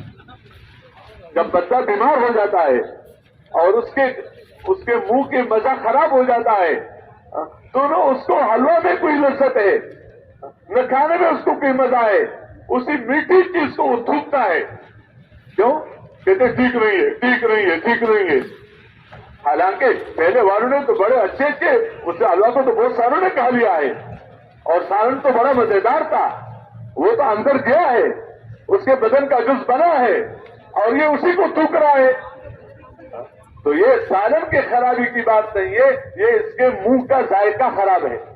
اور منہ کا ذائقہ ویسے ہی خراب نہیں ہے بلکہ اندر بیماری ہے. اس بیماری کی وجہ سے, اس بخار کی وجہ سے, اس لیے جو ڈاکٹر لوگ ہوتے ہیں تو وہ یہ نہیں کہ کھلاؤ کھلاؤ, غلط کہتا ہے کہ کیا نام ہے میٹھا نہیں ہے, غلط کہتا ہے کہ میٹھا نہیں ہے, میٹھا ہے کھلاؤ. ایسی بات نہیں. وہ کہتے ہیں علاج کرو کہ جس وجہ سے یہ میٹھے کو تھوک رہا ہے تاکہ اس کے اندر وہ طلب پیدا ہو جائے کہ یہ میٹھے کو اور اس کھانے پینے کی چیزوں کو یہ طلب کرے اور اس کو بھوک کے ساتھ لے. تو جب بھوک کے ساتھ جو کھانا آئے گا وہ بدن کا جز بنے گا اور وہ طاقت کا ذریعہ بنے گا. اور جو پہلے سے پیٹ بھرا ہوا ہے جب وہ آئے گا وہ بدن کا جز بھی نہیں بنے گا, نہ طاقت کا ذریعہ بنے گا, بلکہ وہی آگے بیماری کا ذریعہ بنے گا. اس سے یہ بنیادی ہے. ویسے کوئی چیز کہہ دینا کسی کو, میں نے کہہ دیا ہے, اگر ایسا تھا تو نبی یہی کہہ دیتے ہم نے کہہ دیا ہے بس کافی ہے. ایک محنت ہے, اس سے اس پر لایا کہ یہ یقین اندر پیدا کرو کہ تمہارے طریقے جو لے کر آئے ہیں تو طریقوں پر دوسرے طریقوں کے مقابلے میں, ملک اور مال کے طریقوں کے مقابلے میں ان طریقوں سے زندگی بننے کا یقین رکھو. کیونکہ اللہ طریقوں کو دیکھے گا, اللہ تمہارے مال کو نہیں دیکھے گا. مال کمانے کے طریقے کو دیکھے گا, مال خرچ کرنے کے طریقے کو دیکھے گا. اس کے صحیح مال کمانے کا مکلف بنایا ہے اور صحیح جگہ پر مال خرچ کرنے کا مکلف بنایا ہے. اور قیامت کے دن اللہ براہ راست پوچھے گا کہ تم نے مال کیسے کمایا اور تم نے مال کیسے خرچ کیا. خرچ کیا ہے صحیح جگہ پر, اس پر یہ وعدے ہیں. غلط اللہ کی نعمت کو ضائع کیا ہے, اس پر یہ وعیدے ہیں. اس پر کیا ہے؟ یہ وعیدے ہیں. تو یہ یقین اندر کہ اللہ ہمارے دکانوں کو دیکھ کر فیصلہ نہیں کرتا بلکہ زمینوں کو, جائیدادوں کو دیکھ کر فیصلہ نہیں کرتا بلکہ عمل کو دیکھ کر فیصلہ کرتا ہے. تو ہمارے وسائل کو, ہمارا جو اصل وسیلہ ہے اور ہمارا اصل سبب ہے وہ اس وقت کا عمل ہے. بس اس عمل کو ٹھیک کرو, طریقے ٹھیک ہیں تو وہ تمہارے پاس عزت کا ذریعہ ہے, اطمینان کا ذریعہ ہے. تو صحابہ کرام کو بتایا کہ دیکھو تم پہلے دعوت سے پہلے تمہارا کیا حال تھا. یہ دعوت والی محنت جھگڑے ختم کرنے کے لیے ہے, یہ دعوت والی محنت نفرتیں ختم کرنے کے لیے ہے, یہ دعوت والی محنت تفرق اور تشدد کے ختم کرنے کے لیے ہے, یہ دعوت والی محنت محبتوں کے لیے ہے. اس دعوت کی محنت سے پہلے لوگوں کے اندر تفرق تھا, لوگوں کے اندر تشدد تھا, لوگوں کے اندر تحزب تھا. مختلف حزبیں, مختلف فرقے, مختلف قبیلے, نفرتیں تھی, ایک دوسرے کے ہلاک کرنے کو اپنی عزت سمجھتے تھے، لیکن بتایا کہ دیکھو اللہ نے تمہارے پر کتنی بڑی نعمت کی کہ اللہ نے تمہیں بھائی بھائی بنا دیا. نفرتیں بدلتی ہیں محبت سے، تفرق اور تشدد وہ بدل جاتی ہے ایک جسد واحد کی طرح بننے سے، بشرطے کہ دعوت ان اصول اور ان آداب اور ان طریقوں کے ساتھ ہو جو طریقے بتائے گئے ہیں. اگر ان طریقے سے ہے تو اس کا یہ اثر ہے. اس نے بتایا کہ اس پر یقین رکھو کہ اس سے زندگی بنے گی اگرچہ تمہارے پاس کچھ بھی نہ ہو، لیکن تم نے سب کچھ جمع کر لیا، طریقوں کو بدل دیا، طریقوں کو مال کمانے کے، خرچ کرنے کے، عبادات کے، اور اس طرح دینی چیزیں جتنے بھی اس کے طریقے جو بھی ہے، جو پیغمبر سنت لے کر آئے اس کو بدل کر لیا. تم اسی راستے سے اللہ سے لینا چاہتے ہو تو اللہ تو اسی راستے سے نہیں دے گا. نہ پہلوں کو دیا ہے، نہ اب دے رہا ہے، نہ دے گا. اللہ نے ضابطے بتائے ہیں، اس لیے ان ضابطوں کو سمجھنا اور ان ضابطوں کی طرف بلانا اور ان ضابطوں کو اپنے اندر دیکھنا یہ بنیاد ہے. ورنہ بندے کو شک پڑ جاتا ہے کہ یار دن پر چلتا بھی ہوں پھر بھی میرے ساتھ یہ ہو رہا ہے، اور دوسرے لوگ بھی شک میں پڑ جاتے ہیں کہ مسلمان ہے کیا، حالانکہ اس کا اور اللہ کا معاملہ ہے الگ. تو ایک بات یہ ہے کہ یہ بنیاد ہے کہ اس پر لاؤ، ایمان پر لاؤ، اور اس کا راستہ بتایا کہ راستہ یہ کہ اس کی دیکھو لوگوں کو اس کی طرف بلانے کے لیے جن کے اندر نہیں ہے دعوت کے علاوہ کوئی راستہ ہی نہیں ہے، دعوت کے علاوہ کوئی راستہ ہی نہیں ہے. کہ ورنہ نبی کو اللہ پھر داعی بنا کر نہ بھیجتے. نبیوں کو بھیجا گیا ہے اسی قوم میں اور اسی علاقے میں اقامت دین کے لیے. ان کا نبی کے بھیجنے کا مقصد کچھ بھی نہیں تھا سوائے اس کے کہ یہاں دین قائم ہو جائے. تو اقامت دین کے لیے انہوں نے جو محنتیں کیے تو ان محنتوں کو وہ محنتیں قرآن میں، حدیث میں، صحابہ کی زندگی میں سب واضح ہے. راستہ یہی ہے کہ اس کی بات کرو، اللہ تمہارے ساتھ ہے، اس کا اثر پڑے گا. جو انکار کر رہا ہے بغیر سمجھے اللہ اس کو سمجھا دے گا. جو سمجھ کے باوجود انکار کر رہا ہے تکبر ہے، اپنے آپ کو بڑا سمجھ رہا ہے. تو اس طرح بڑا سمجھنے والے کو یہ نعمتیں نہیں ملتی. تو یہ اس کا بتایا کہ اس کے اندر یہ اثر ہے کہ اس کو کہنا تمہارا کام ہے، اس کو سننا تمہارا کام ہے، اس نظر سے دیکھنا کام ہے، اس کو سوچنا کام ہے، اور اس کو لے کے کرنا. دیکھو میرے محترم دوستوں، بزرگوں اور بھائیوں، یہ بات ہمارے مذاکروں میں آتی ہے کہ ایک ہے واسطہ. مثال کے طور پر یہ جو خروج ہے ور نکلنا ہے، یہ اپنی ذات کے اعتبار سے نہ گناہ ہے نہ ثواب ہے. کرتے کوئی نکلا تو کیا گناہ کا کام کیا یا کوئی ثواب کا کام کیا؟ دیکھا جائے گا کہ یہ جو گھر سے نکل رہا ہے تو مسجد میں نماز پڑھنے کے لیے جا رہا ہے، یہ دین سیکھنے کے لیے جا رہا ہے، یہ دین سیکھنے کے لیے جا رہا ہے، یہ نماز پڑھنے کے لیے جا رہا ہے. تو اب کہا جائے گا کہ اس کا نکلنا دین ہے. اس کا نکلنا کیا ہے؟ دین ہے. اور اس کے ایک ایک قدم پر نیکی مل رہی ہے، گناہ معاف ہو رہا ہے، درجات بلند ہو رہے ہیں. درجات کیا ہے؟ بلند ہو رہے. یہ اس کے اس عمل پر ہے. لیکن وہاں جا کر نماز نہیں پڑھتا، مسجد میں گئے اور نماز نہیں پڑھی اور کہتے میرے لیے یہ نہیں کیا کافی ہے، یا راستے والا میں دوں میرے اس سے گزارا ہو جائے گا. تو یہ کوئی عقل کی بات ہے کہ جو جس کام کے لیے آئے ہو یہ سب کو اس تک پہنچنے کے لیے ہے. اس لیے اس پر کیا بتایا؟ ثواب بتایا. کیوں؟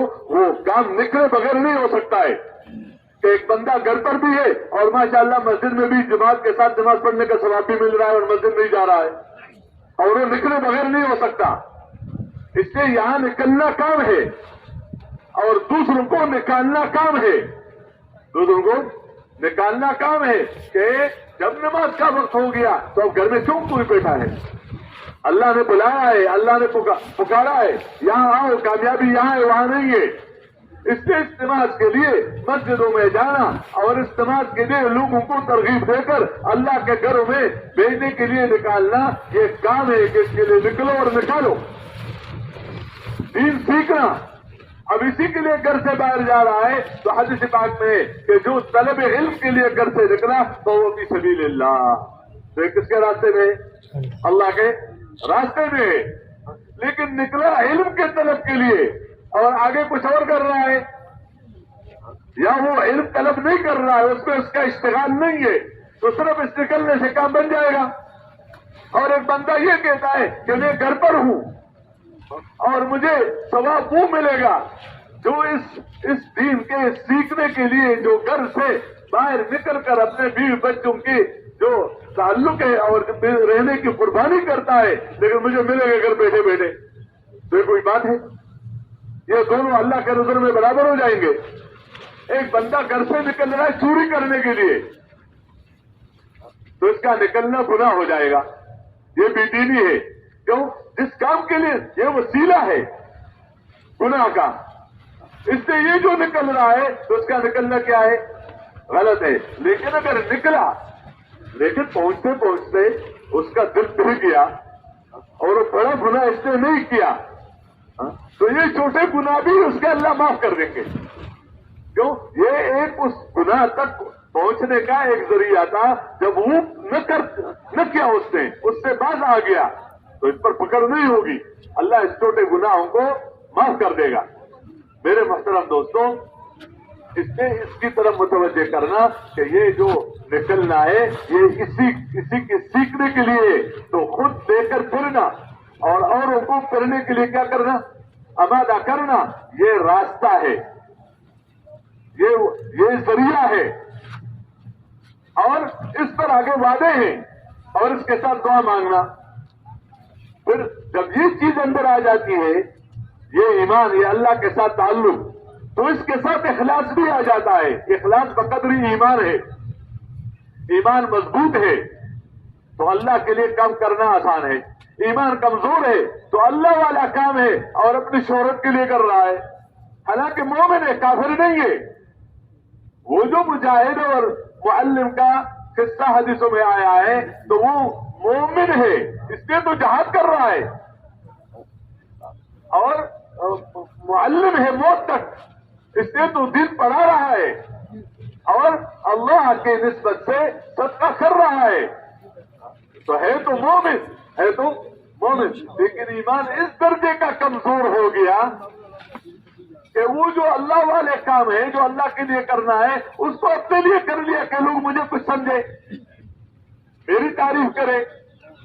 اس سے یہ بتایا کہ اتنا بندہ سیکھے کہ اس کا کسی عمل میں لگنا اس کی وجہ سے دنیا کی کوئی چیز بھی مقصود نہ بنا دے کہ کیونکہ میں دیندار ہوں اور میں یہ عمل کر، اس سے میرا حق بنتا ہے یہ، اور یا اسی کی وجہ سے سوائے اللہ کی رضا کے اور آخرت کے کوئی چیز بھی اس کا بدل نہیں ہے.